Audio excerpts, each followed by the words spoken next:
안녕하세요. 자, 이 시간부터 여러분들하고는 산후조리사입니다.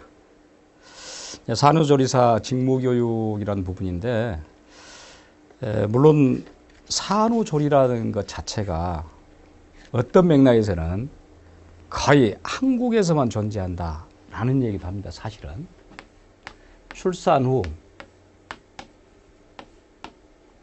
산후조리라는 것 자체가, 그러다 보니까 이제 산후조리원, 또 그게 종사하는 사람이 산후조리사, 이렇게 말하죠. 과연 이 산후조리라는 것이 필요한 것인가? 아니, 산후조리를 잘못해가지고 문제가 야기될까? 이런 또 용어가 있습니다. 출산하고 100일,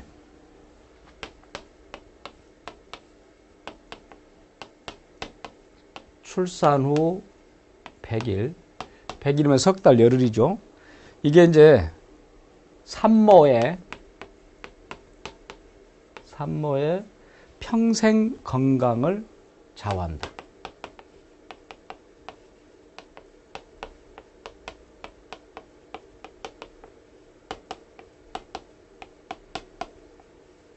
이런 얘기했어요. 출산 후 100일, 산모의 평생 건강을 좌우한다.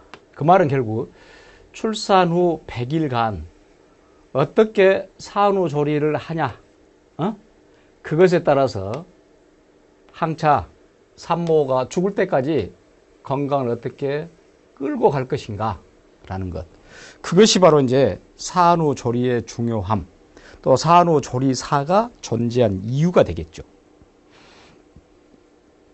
예전에는 여러분들 우리나라의 전통적인 그런 내용으로는 과거에 아이를 출산하면 어떻게 했냐면은, 출산을 하게 되면은 어떤 사람이 출산했습니다. 그러면 이 출산한 집에 들어오지 말라라고 금줄을 쳤어요. 물론 금줄에는 아이를 낳으면은 고추를 집어넣고, 딸을 낳으면은 솔 잎사귀나 수시랄 이런 걸 집어넣습니다. 금줄을 친 이유는 과학적인 이유로서 접목시켜 본다면 어떤 의미가 있냐면은, 금줄이라는 말은 오지 말라. 지금 아이를 낳았으니까 오지 말라. 라는 것은 그 손님이 와서 이 아이에게 병을 감염시킬 것이다. 라는 측면에서 적어도 며칠, 세 일에 37일, 37일은 21일간입니다. 21일간은 오지 마라 라고 했고, 특히 이제 21일간은 출산은 산모를 보호하고 산모에게 일을 시키지 않고, 산모가 미역국이랄지 기타 등등 요오드 성분이 들어가는 부분을 많이 섭취를 해서 이 출산하는 과정에서 흘린 피랄지 그런 걸 보충한다. 그런 전통이 있었어요. 결코 이것은 이제 오늘날에 와서 극성을 부린 제도는 아닙니다. 과거에도 이런 내용이 있었다는 것. 문제는 이제 이렇게 아이를 낳고 나서 찬바람을 쐬지 마라. 그런데 그러면 이제 문제는 찬바람이야 겨울에 불 것이고 봄 가을도 어느 정도 있겠죠. 여름은 어쩔 것이냐. 여름은 찬바람이 아니라 더운 바람이 나옵니다. 사실은 그런 여름에도 그런 출산한 산모들이 어떻게 해서 내복을 껴있고, 또 만약에 잘못됐으면 뼛속이 시리다, 소위 말하는 산후풍이 평생 시달릴 수 있다. 산후풍에 이런 내용. 이것이 바로 이제 산후조리라는 측면에서 우리나라가 다소 그런 부분에 이제 극성을 부리지 않는 것인가. 실제 또 비교를 해보면은, 그러면 우리나라 여성만이 이렇게 산후조리를 하냐? 그럼 서양에서는 어쩔까? 이제 그런 의구심이 들죠. 사실은 서구에서는 산후조리라는 이런 문화 존재치 않습니다. 최근에는 이제 우리나라의 이런 산후조리라는 그런 부분이 서양으로 역수출이 됐어요, 지금. 그래서 서양의 일부 산모들도 한국식 산후조리를 한다라는 내용을 심심치 않게 듣고 있습니다. 사실 지금. 물론 많은 서양인들이 그렇게 하진 않아요. 서양 여성들은 출산을 바로 하고 나서는 뭐 샤워하고 찬 음료수 마시고 뭐 대부분 또 24시간 이내 퇴원해서 일상 돌아가고 그렇게 합니다. 그럼 왜 그럴까? 서양 사람들은 건강해서 그럴까? 한국 여성들은 건강하지 않아서 그럴까? 상당히 의구심이 갑니다.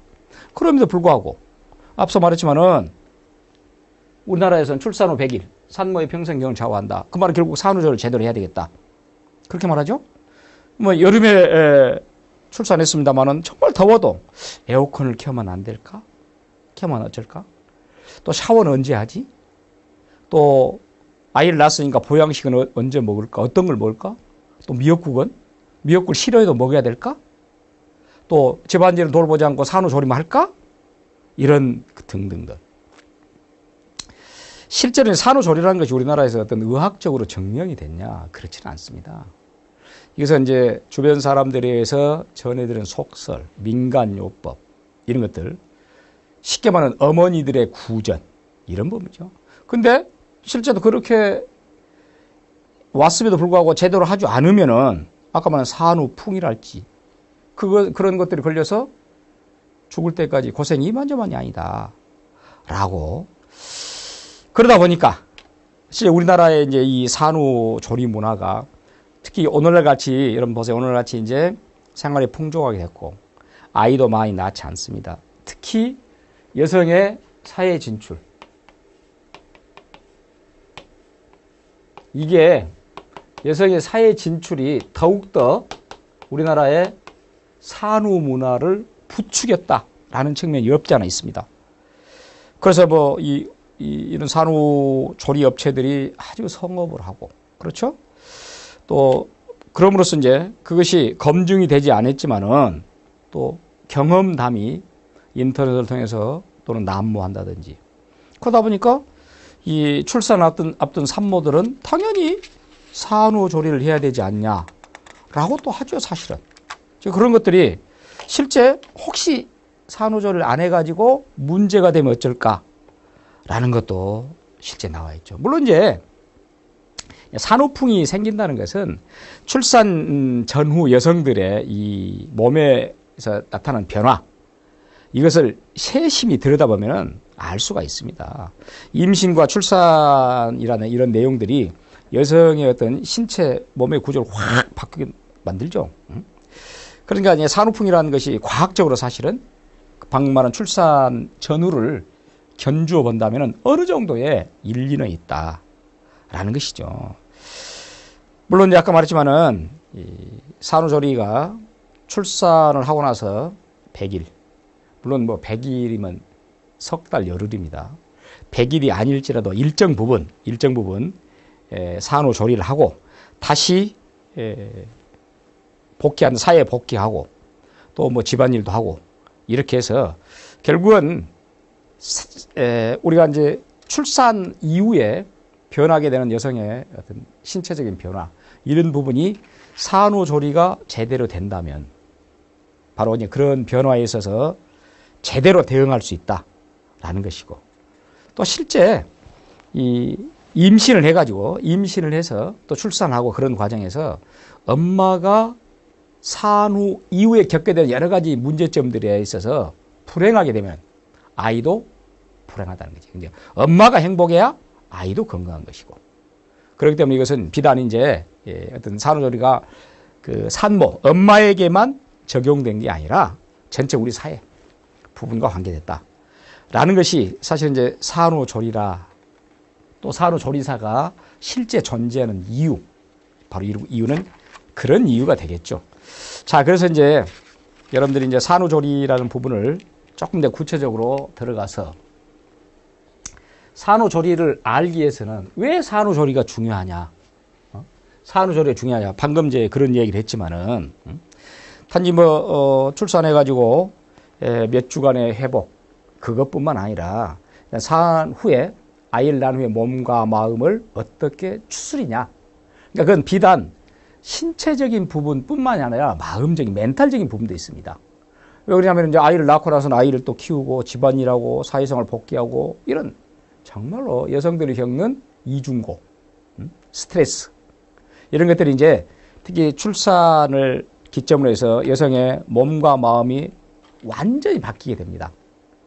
그러다 보니까 라이프 스타일이랄지 이런 부분에 아주 극적인 변화들이 많이 일어나서 그래서 그것을 제대로 받아들이고 이런 것들을 또 준비하고 그렇게 한다면은 역시 산후조리의 만전을 기할 수 있고 그래서 그런 맥락에서 산후조리가 중요하다라고 이야기를 하고 자 이제 스스로 몸을 이제 돌보는 그것 이상 뭐 다른 방법은 없습니다 사실은. 근데 문제는 이제 이런 내용이 있죠. 한여름에도 내복을 입어야 하는 산모들. 여름에 출산한 산모들 보통. 앞서 제가 그런 얘기 했죠. 여름은 대부분 이제 우리가 온도가 30도 이상을 오르내리는데 그때 아이를 낳았어요. 근데 대부분 아이를 낳아서 이제 산후조리원, 이제 그런 부분에 머무르겠죠? 그런데 그 산후조리에 있는 산모들의 특징을 보면 모두 옷소매가 긴 옷, 또 두툼한 수면 양말, 또 내복, 특히 내복까지 입는단 말이야. 실제 여러분들 우리 일상인들은 뭐 반소매만 입고 뭐 선풍기 에어컨 아래 있어도 숨이 막힌데 근데 왜 그럼 그럴까? 그것도 역시 이제 전통적인 어떤 터부시하는 우리 신앙적인 부분이 있어요. 그러니까 애를 낳고는 자고로 몸을 따뜻하게 해야 된다. 라는 이런 전통 지침. 무조건 산모는 따뜻하게 해야 된다. 그러다 보니까 산모가 뭐 특히 여름에도 한여름에도 산모가 원한다. 그럼 난방을 해준다는 것이야. 또 자운, 열을 이용한 그런 한방 프로그램. 어떤 맥락에서는 참 이해가 안 되는데 그렇게 숨이 턱턱 막히는 곳에서 또 그것을 잘 또 견딥니다. 그런 부분에서 한여름에 내복을 입고도 또 그것은 제가 볼 때는 그런 것이 일종의 우리가 주술적으로 신앙화되어 있다고 저는 그렇게 생각해요. 자기 자신에게 실제 주술을 자신에게 매기면서 이게 자체가 신앙화된 것입니다. 왜? 만약에 산모들이 찬바람 또는 찬물, 찬 음식 또는 찬 물로 몸을 씻거나 머리를 감거나 또 무거운 것을 들거나 몸을 함부로 움직이거나 이런 것들을 하게 되면은 움직이지 않고 가만히 쉬어야 되는데 또 매 끼니마다 미역국을 충분히 먹어서 칼슘, 요오드를 보충한다. 이제 그런 것들이 한여름에 내복을 입게 되는 그런 산모들, 여름에 출산 산모들 어떤 맥락의 고통이죠. 그럼 생각해 보세요. 그렇게 되게 되면은 씻지도 못하고 또 그러면 말미암아 우리가 말하는 땀띠, 또 온몸을 씻지 않고 싸매고 있으니까 어떻겠습니까? 땀띠도 나지만 냄새도 나고. 그럼 왜 이렇게 방금 말했지만 도대체 한여름에도 이 더위를 참아가면서 몸을 싸매고 땀을 흘리며 이렇게 해야 되냐? 자, 그런 것들은 앞서도 말했지만은 어떤 생각을 합니까? 나중에 만약에 그렇게 안 해가지고 안 해서 나중에 아프면 어쩔까? 후에 나중에 아플까? 이런 두려움이 앞선 것이야 사실은. 또 이런 나중에 아픈다라는 측면에서 산후풍이 온다. 사실은 산후풍이라는 건 병명도 없습니다. 그런데 이게 주술적으로 자기가 최면화되어 있는 것이야. 그러니까 힘들어도 한여름에도 내복을 입어야 돼. 또 특히 여름에 출산하는 산모들, 이네들에 있어 얼마나 고통스럽습니까? 그럼에도 불구하고 참고 가는 것. 저는 그런 걸 보면은 이제 우리 한국의 산모들이 갖고 있는 인내심 대단합니다. 어떤 신화화되어 있는 그런 주술 대단하죠. 근데 이제 문제는 아까 말했지만 만에 하나 그럼 그렇게 하지 않고 찬바람 쐬고 찬물에 샤워하고 찬물 마시고 또 아까 말한 대로 미역국도 안 먹고 그냥 돌아다니고 이렇게 해가지고 혹 나중에 산후풍을 맞이하면 어쩔 것인가. 이런 것들이 아주 지배적이다 보면 돼요. 물론 이제 그렇게 한다는 것 자체가 산후조리만큼은 제대로 하자. 왜? 출산에서 100일이 평생 건강을 좌우한다 라고 말했죠. 특히 이제 우리 전통적으로 앞선 엄마들의 그 이야기가 아이를 낳고 산후조리를 잘못하면은 온몸이 쑤시고 시려서 평생을 고시한다. 그래서 찬물에 손을 집어넣거나 찬바람 쐬는 절대 금기사. 미역국에 흰 쌀밥을 채린 밥상을 먹고 뜨끈한 방바닥에서 푹 쉬는 것. 정말 또 그것이 출산 후 산모들이 갖고 있는 최고 행복이죠, 사실은. 그런 것들을 앞선 엄마가 또 앞선 엄마가 또 앞선 엄마가 계속 구전해온 것이야. 그러니까 그렇게 그것이 바로 산후조리를 제대로 하자. 평생 건강을 가게끔. 과거에는 여러분들 우리 어머니들이랄지 옛날에 그 농사를 짓던 그 농업 시대에 엄마들은 어떻게 했습니까? 실제 그런 사람도 있어요. 아이를 낳고 나서 불과 몇 시간 후에 밭에 가서 밭일을 한다든지 또 시장에 가서 장을 본다든지 그렇게 했습니다. 사실은 과거에 집안일을 또 해야 되니까. 그러니까 그런 상황에서 조금 부유한 사람들의 특징은 아이를 낳고 나서 적어도 한 3, 7일 세 일에 21일 정도는 조금은 그런 일에서 멀어지고 또 그렇게 함으로써 그렇게 제대로 해가지고 평생을 한번 건강히 살아보자 라는 이런 산후조리라는 전통이 있었다는 거죠. 특히 이제 오늘날은 또 이렇게 할 수밖에 없는 것이 일단은 여러분들 보세요. 요즘 같은 경우는 일단 출산율이 저조합니다.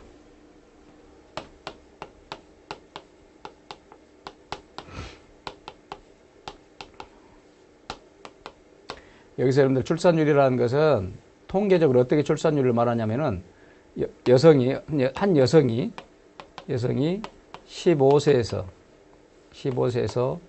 50세 미만 이 기간 동안 낳는 아이 숫자입니다. 이 기간 동안 낳는 아이 수. 우리나라 같은 경우는 지금 1.2명이라 그럽니다. 그러니까 2명이 채 안 되고 1명이죠, 사실은. 그러니까 1명을 낳다 보니까 이렇게 핵가족화된 이런 상태랄지 그러면 1명을 낳았는데 그때 산후조리를 잘못해가지고 평생을 그 아이 하나로 말미암아 아이 하나 낳는 걸 말미암아 평생을 고통 속에 산다. 산후풍에 산다. 몸이 안 좋아서 산다. 이건 또 그렇겠죠? 그러다 보니까 어떻게 합니까? 다른 무엇을 따라서 돈이 어느 정도 일정 부분이 출혈되더라도 산후조리만큼은 확실하게 하자라는 것이 최근 몇 년 사이에 정말 몇 년이라는 것은 불과 한 20, 30년도 채 안 된 이 사이에 아주 우후죽순처럼 산후조리원, 산후조리사 이런 서비스가 비단 그 조리원에서만 이루어진 게 아니라 방문 서비스랄지 이런 것이 호황을 누리고 있다라는 것. 그래서 방금 얘기했듯이 그렇게 될 수밖에 없는 급속한 사회 변화 이런 것들도 한 몫을 한 것입니다. 사실은 여성들에 있어서는 어떤 맥락에서는 아이를 낳는다는 것 여성의 가장 큰 축복입니다. 여러분들 주변에서 보면은 요즘은 그런 부분도 없잖아 있죠. 아이를 낳지 못한 그런 엄마들. 우리가 생각할 때 그렇게 그런 분 많을까?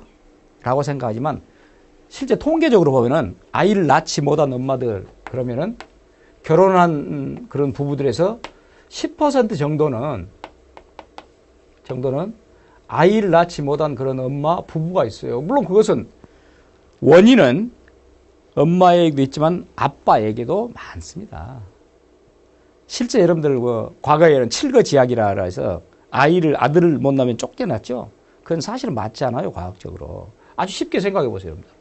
밭이 있는데 이게 밭입니다. 밭이 있는데 여기에 씨를 뿌립니다. 씨를 뿌리는데 만약에 무씨를 뿌렸는데 배추가 납니까?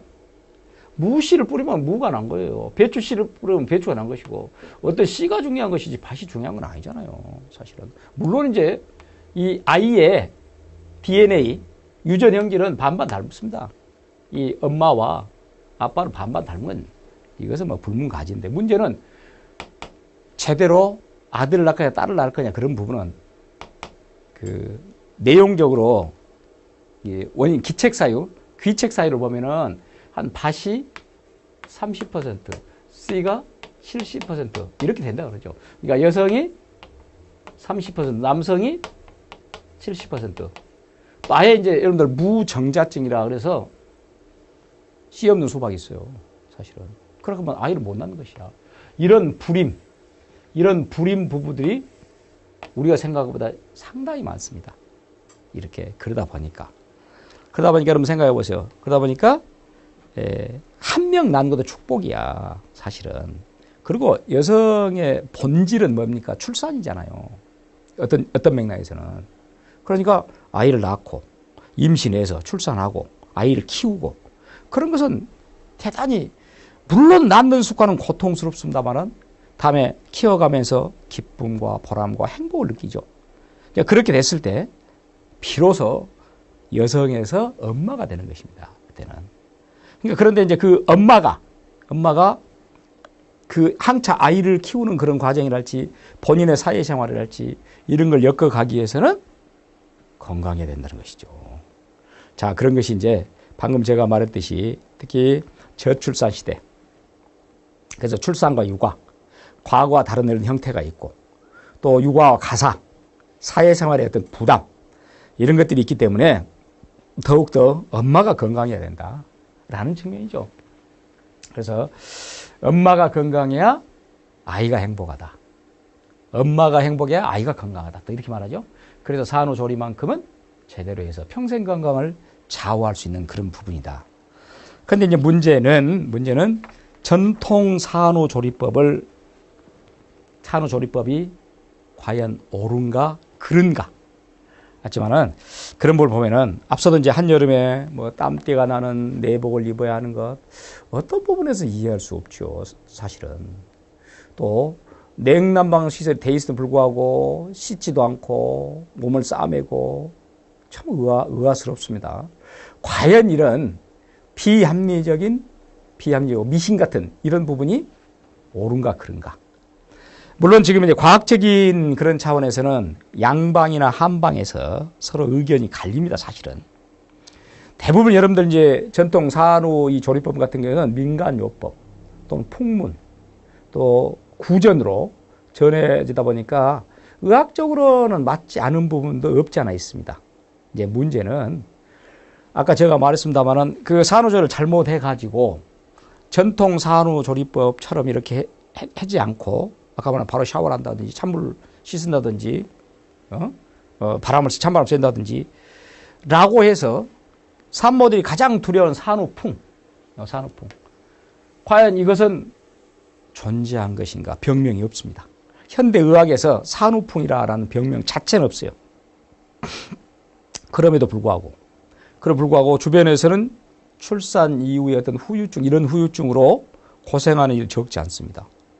그렇기 때문에 이 어떤 면에서는 막연하게 두려운 것이야 이게 산후풍이란 것이. 그러다 보니까 전통 산후법이 정말 좋다면 뭐 선택적으로 받아들여야겠죠. 현실에 맞지 않은 것은 과감히 떨쳐버리고 것이고. 아까 제가 말했습니다마는 우리나라만 존재하는 있는 산후조리법이 지금 최근에는 역수출돼 가지고 외국에서도 일부 선진국들은 우리의 전통 산후조리법을 관심을 갖고 그것을 받아들여보고 또 그것을 한번 과학적으로 유효성이 있는 것인가 연구하고 또 숙지하고 그렇게 하고 있습니다. 사실. 여하튼 우리 전통 산후조리법이 옳으냐 그르냐를 떠나서 앞서 말했지만은 실제 산후통이라는 병명 자체가 존재하지도 않습니다. 그럼에도 불구하고 혹시 나중에 내가 잘못해가지고 이런 나중에 아파서 산후풍에 시달리면 어쩔 것인가 라고 해서 지금까지 내려온 전통적인 방법 또 엄마들의 구전 이런 부분이 그대로 적용되다 보니까 한여름에도 여름에 출산하는 산모들은 내복을 입어야 된다는 것. 이런 부분은 필요 없는 부분들은 버릴 필요가 있습니다. 사실은. 꼭 그것이 이제 반드시 지켜야 되겠다. 예컨대 뭐 미역국을 마신다든지 그런 부분. 내가 볼 때는 그런 부분은 과학적으로도 근거가 있고 또 아까 371 적어도 21일 이 정도는 외부인들 왜냐하면 막 출산한 아이는 면역력이 약합니다. 면역력이 약하다 보니까 외부에서 온 사람들이 갖고 온 어떤 병원균에 의해서 이 면역력이 침투하기 쉽죠. 그러니까 가능하다면 아까 금줄을 쳐가지고 못 오게 했다든지 따로 격리해가지고 한다든지 이런 부분들. 그러니까 미역국을 먹는다.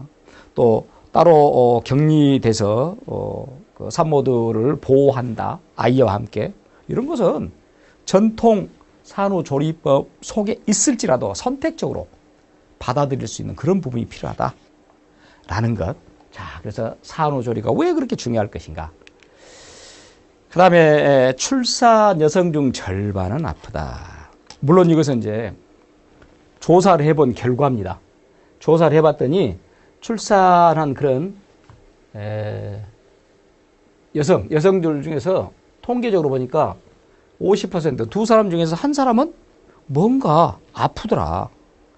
또 특히 출산해서 6개월 이내에 이 두 명 중에 한 명은 분명히 어떤 병을 앓고 있더라. 이런 결과도 있어요. 그 다음에 아까 이야기했잖아요. 찬 것을 뭐 하지 마라. 뭐 일주일도 씻지 마라.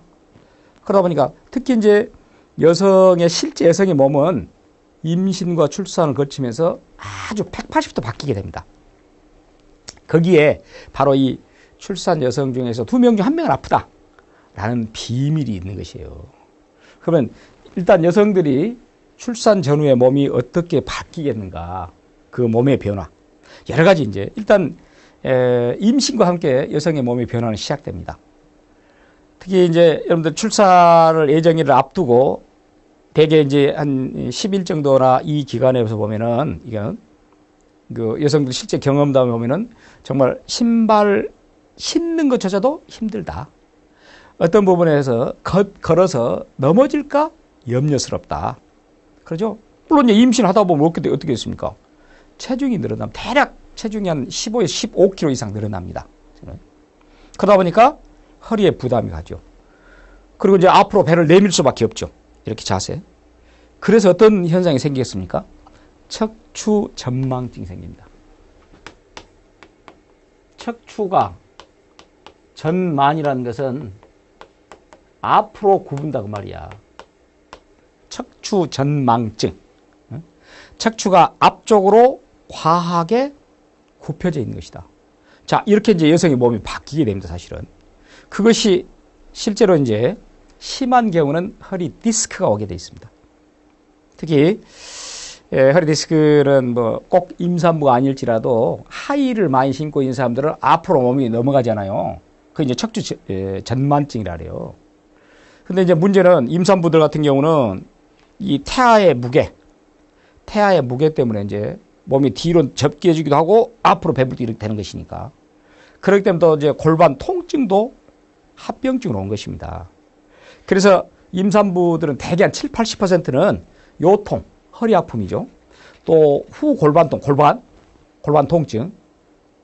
또 임신이 계속 시간이 진행됨에 따라서 이 임산부들을 보면 대부분 이제 출산 이후에도 이 아이를 낳은 이후에도 이런 부분은 요통이랄지 골반 통증이랄지 또 이런 부분은 척추의 어떤 무리랄지 이런 부분은 계속 되더라라는 것이죠. 근데 이제 문제는 가장 큰 임산부의 문제는 체중 증가입니다.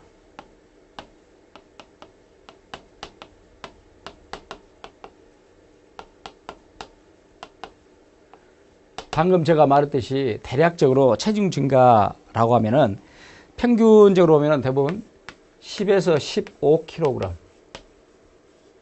이상이 증가합니다. 참 이것도 아이러니컬하죠. 왜 그러냐면은 뱃속에 태아는 고작 해야 3, 4kg입니다.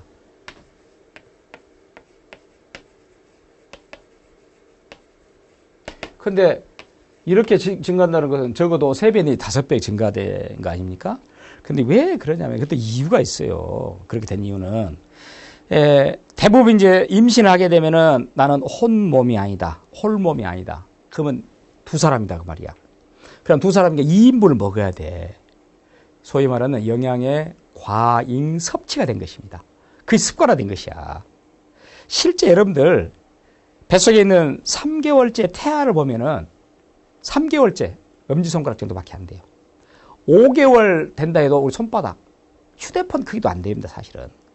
그럼에도 불구하고 어떻게 생각해요? 나는 홀몸이 아니야. 그러니까 2살은 먹어야 돼. 그러다 보니까 스스로 과잉 섭취를 한 것이죠. 그건 결국 임산부 비만으로 이어진 것이에요. 그러니까 실제 이제 그런 영양 과잉이랄지 이런 부분을 자제할 필요가 있는 것이에요. 꼭 필요한 영양분 정도지. 내가 홀몸이 아니고 2사람이니까 2사람 해봐야 생각해봐요. 아까 3개월이면 엄지손가락 정도. 5개월 돼봐야 손바닥도 안 된다니까, 크기가. 그런데 이게 홀몸이 아니고 2인분이다 그래서 결국 내가 2살을 먹여야 되니까 이렇게 되고. 거기다가 또 어떻게 합니까?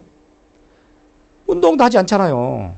운동도 거의. 왜? 혹여 이 태아가 어떻게 잘못될까라고. 그것이 문제인데, 그렇게 이제 임산부가 체중이 늘어나게 되면은 허리에 엄청난 부담이 가해집니다. 또 특히 우리 동양 여성 같은 경우는 근육량이 적어요. 그렇게 되면 더 이 체중, 과체중에 취약하게 되어 있습니다. 그것은 어떤 일정 부분 산모에게도 잘못을 갖고 있어요. 문제는 결국 이제 허리 부담이 되게 되니까 척추 굴곡, 아까 척추 측만증, 여러 가지.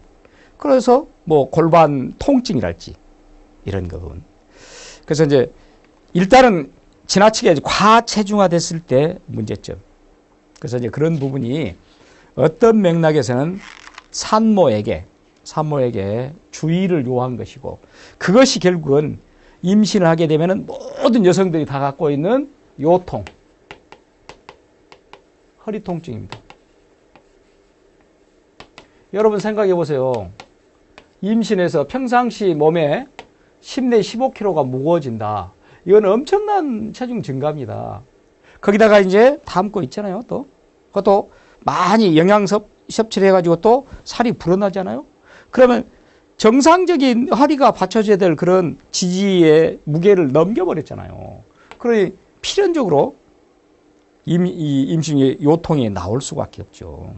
그래서 이제 그런 경우는 골반 통증까지 결국은 겹치게 되니까 오히려 이때는 규칙적인 운동을 하고 바른 자세로서 가는 게 훨씬 통증을 없애주는 부분입니다. 그런 특히 이제 가벼운 요통이 생긴다라고 할 때는 따뜻한 물을 가지고 샤워를 한다거나 또 마사지의 근육을 풀어준다거나 또 실제 배가 부르다 과도하게 또 배를 내밀고 다니는 그런 임산부들이 있어요. 그것도 좋지 않아요. 그냥 그 물건을 주울 때도 허리를 굽히지 말고 앉아서 주우면 앉은 자세로 주우면 됩니다. 또 방에 앉았을 때는 허리에 베개를 대고 앉은 것도 좋고, 특히 임신 중에는 굽이 거의 없는 신발을 신는 것, 그게 좋습니다. 뭐 이제 장기간 서 있을 그런 경우도 있을 수 있고, 그리고 통증이 오면은 잠시 쉬는 것도 좋아요. 그러니까 무엇보다도 이 허리 통증을 없애는 가장 좋은 방법 중에 하나는 임신 중일지라도 가벼운 운동, 또 이 근육의 힘을 키워주는 이런 부분도 괜찮습니다. 그렇게 해서 적정한 몸무게 유지. 적어도 15kg가 넘는다는 것은 임신 중에 과체중인 것이에요. 그러니까 대부분 이제 그 어떤 임산부들을 보면은 도대체 저 엄마는 아이를 임신했는지 임신하지 않았는지를 분간을 못할 정도. 그게 사실 어떤 보면은 건강한 엄마입니다, 사실. 그런 부분이. 그러니까 그것은 아까 말하던 나는 홀몸이 아니고 아이가 있기 때문에 2인분을 먹어야 된다라는 잘못된 의식. 그것이 과체중을 유발하고, 과체중 유발은 필연적으로 운동 부족으로 가고, 운동 부족은 또다시 요통, 허리 통증을 야기한다. 그것도 어떤 면에서 산후조리에서 굉장히 중요한 것이에요. 자, 그리고 이제 출산을 준비합니다. 이제 거의 출산을 임박했을 때 이 신체의 변화, 특히 임산부들이 거의 9개월 넘어서 됐을 때는 소화가 잘 안 되죠. 자꾸 이제 쓴물도 넘어오려고 합니다. 또 누워 있어도 그 자체가 힘듭니다. 특히 태아가 커지게 되면은, 점이 커지게 되면은 우리 뱃속에 있는 내장 기관을 압력을 합니다. 그러다 보니까 간, 폐, 심장 이런 원래 위치에서도 밀려가죠. 왜? 태아가 밀으니까. 또 방광을 누릅니다. 그러다 보니까 화장실도 자주 가고, 위장이 눌리면서 식사도 조금씩 해야 돼. 자주 해야 되고, 특히 호르몬 분비. 이 호르몬 관장은 뇌 하수체랄지 또 이런 게 커지고 갑상선 같은 경우는 임신 중에 30% 이상 부피가 늘어납니다. 그래서 자칫 다음에 출산해서도 그 30% 이상 늘어나는 갑상선의 부피가 빠지지 않은 경우가 있어요. 그 이제 출산 중독, 임신 중독이라고 해서 특히 여성의 목 부위가 그대로 커진 상태에서 빠지지 않은 경우가 있어요. 그런 것들이 이제 제대로 정상적인 상태로 돌아오게 돼서는 적어도 출산 후에 3개월에서 6개월 이렇게 돌아옵니다. 이제 임신을 하게 되면 가장 결정적으로 몸의 변화 중에서 큰 변화는 뭐냐면은 심장입니다. 우리 심장. 이 혈액을 관장하는 심장인데, 예, 임산부는 출산 직전까지 혈액량이 무려, 그것은 이제 분명히 이제 아까 말한 두 사람이기 때문에 혈액량이 무려 45%가 늘어나게 돼 있어요. 혈액량 자체가 거의 2분의 1 정도. 그렇기 때문에 물론 그렇게 되면 뭐 혈장, 적혈구 이런 것들이 부피가 당연히 증가하겠죠. 그러다 보니까 이제 적혈구 자체가 희석되어서 산모가 빈혈을 느끼게 된 것입니다. 산모가 빈혈을 느끼게 된 것은 혈액량이 많아지는데 이 혈장 용적은 높은 증가가 되는데 적혈구가 그만큼 커지지 않아요. 그러다 보니까 빈혈을 느낄 수밖에 없다. 그래서 특히 이제 임신 중인 그런 산모들에게는 늘상 빈혈에 대해서 보충시킬 수 있는 그런 약들이 중요합니다. 또한 여러분 이제 호르몬 변화다 그랬죠? 호르몬. 특히 이제 임신 중에 우리 몸의 관절, 뼈마디, 인대, 근육 그걸 이완시키는 릴렉신 호르몬이라는 이게 평소보다 10배 이상 늘어난다. 임신 중 태반에서 분비된 릴렉신. 이건 치골 결합의 관절. 이렇게 릴렉신한 건 우리 릴렉스라고 그렇게 말하죠. 이렇게 10배 이상 늘어난 것은 왜 늘어나게 되냐? 다음에 출산했을 골반을 벌려주기 위해서 그런 것입니다. 그렇기 때문에 그런 거죠. 그래서 이제 출산하게 되면은 릴렉신 호르몬 또 감소됩니다. 이런 것들이 이완되고 수축되고 그래서 이제 이 호르몬 영향이 또 이 늘어난 관절을 역시 출산 3개월에서 6개월 지난 뒤에 정상으로 회복되는 것. 이처럼 이제 출산을 준비하는 몸의 변화라는 것은 대단한 정말로 임신하지 않은 상태에서 임신한 상태로는 180도 가히 혁명적인 변화다라고 볼 수가 있어요. 아이를 낳았습니다. 아이를 낳는 순간은 뭡니까? 탄생의 순간의 고통과 감격. 일단 산모의 진통을 시작하겠죠. 앞서 말했지만 이제 출산을 하기 위해서 분비되는 릴렉신이라는 호르몬이 릴렉신 출산의 그 직전 치골을 최소한 벌려주죠. 0.5mm에서 최대 12mm까지. 그러니까 몇 배입니까? 벌써 이렇게 해서 이제 적어도 뭐 한 24배 정도를 벌려준 것이야. 평상시에 치골을.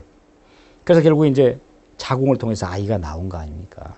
물론 아이가 나올 때 엄마만 노력한 건 아니에요.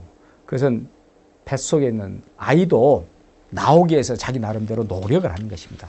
그러니까 이 산모나 아이나 간에 결국 그 출산을 위해서는 순간적인 고통이라는 건 대략 뭐 12시간이랄지 길게는 뭐 더 많은 시간을 요구합니다만은 그래서 결국은 양쪽의 고통이 되고 이제 드디어 세상에 나왔어요.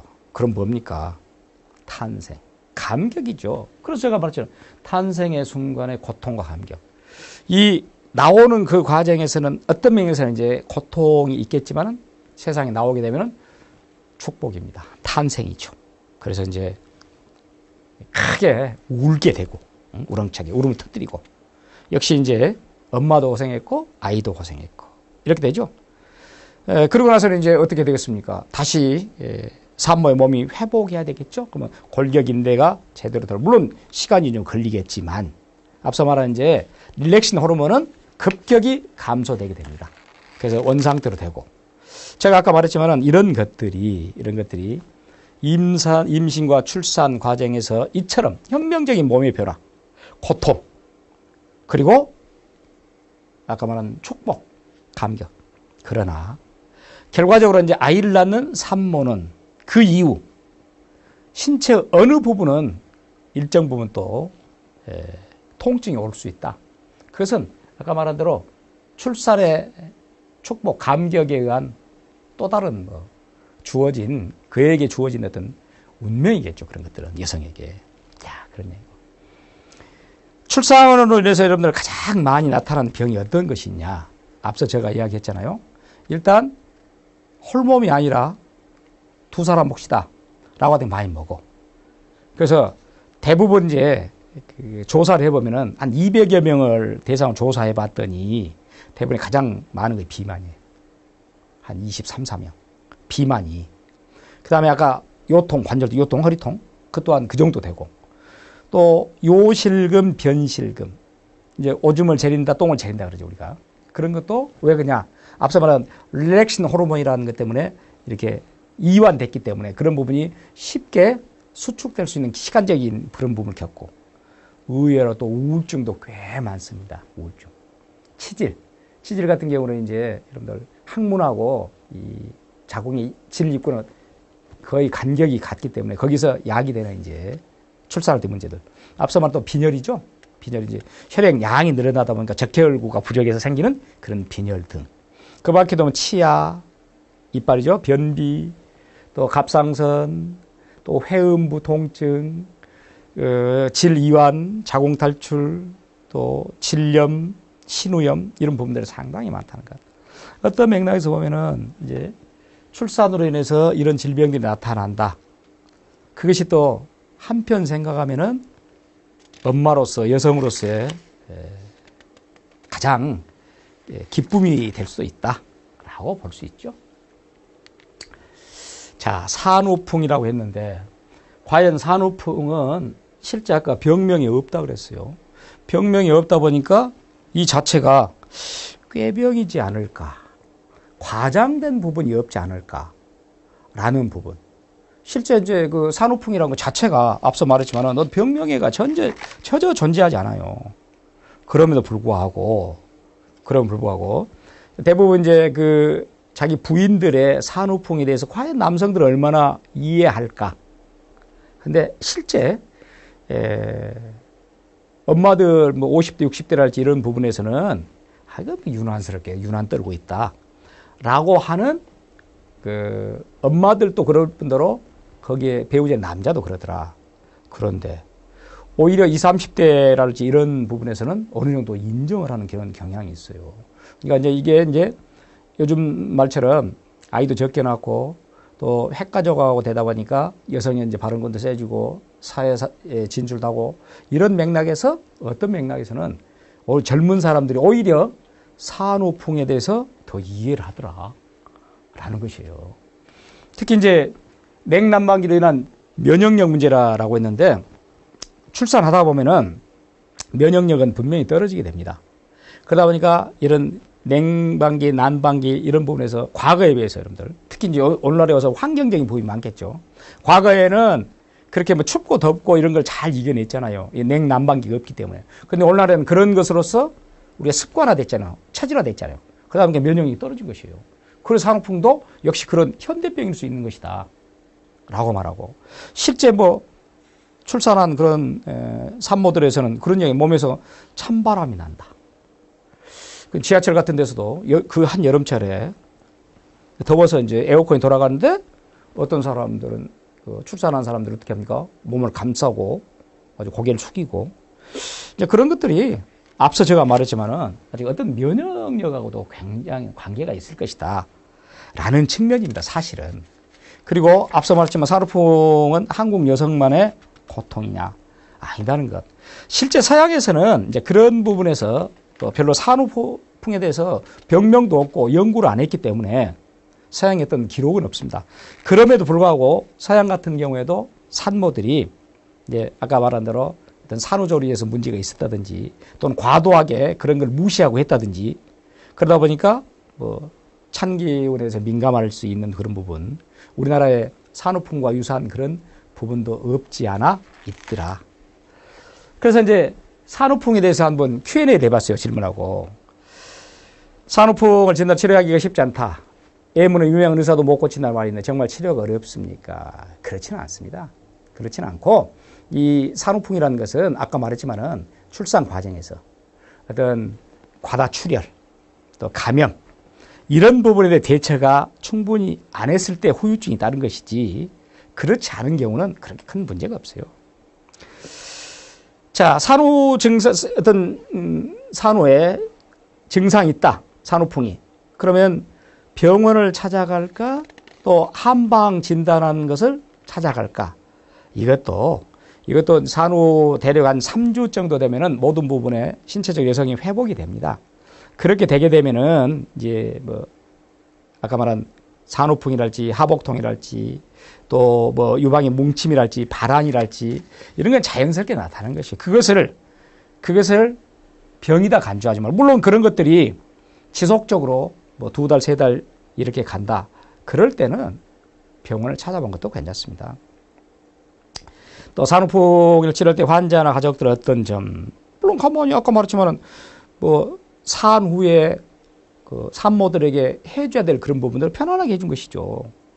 편안하게 해주고 아주 릴렉스하게 해주는 것이지 또 부정적인 감정을 갖지 않게 해주는 것. 뭐 그것이 예난 것이 무슨 유세야. 그럴 필요는 없다는 것이죠.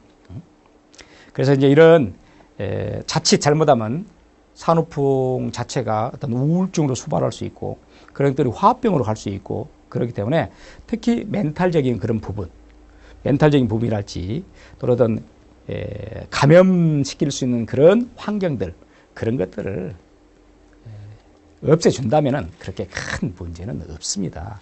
그래서 우리가 이제 정말로 왜 산후조리가 필요하고 또 산후조리라는 것은 엄마가 만약 아이를 낳고 100일 동안 정말로 제대로 된 산후조리를 했다. 그렇게 되면 평생 건강을 가질 수 있다. 라는 부분이기 때문에 일정 부분 산후조리는 인정할 수밖에 없다. 그리고 이제 산후조리를 제대로 함으로써 앞서 말했던 여성의 사회 진출 또 그로 말미암아서 우리 주변에서 야기되는 여러 가지 갈등이랄지 마찰 이런 것들 해결할 수 있다. 이어서 지속적으로 이제 뭐 산후풍이랄지 산후조리에서 야기되는 오해 진실 또 아까 말한 건강 산후 100일의 건강 수칙 엄마가 행복해야 아기도 건강하다 이런 부분을 가지고 지속적으로 이제 계속적으로 산후조리사 또는 산후조리에 관계된 내용을 여러분과 가지고 만나겠습니다. 감사합니다.